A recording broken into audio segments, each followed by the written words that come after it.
बिस्मिल्लाहिर्रहमानिर्रहीम। गवर्नमेंट फुरकान शहीद high school Sheikhpura. आज की एक्टिविटी का टॉपिक है कोऑपरेशन। कोऑपरेशन का मतलब क्या होता है बच्चों? मिलकर काम करना। मिलकर काम करना। मिलकर काम करना, एक दूसरे की मदद करना या किसी एक प्रोजेक्ट को मुख्तलिफ लोग जब सर अंजाम दें तो उसे कोऑपरेशन कहते हैं।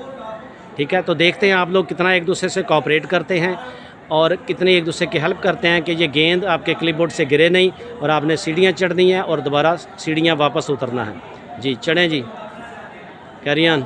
एक दूसरे को अगर पूरी तरह समझते होंगे, पूरा तावन करेंगे तो गेंद नीचे नहीं गिरेगी। अगर एक से भी गलती हो जाती है, हाथ नीचे हो जाता है, तो यहाँ से बॉल नीचे गिर सकती है।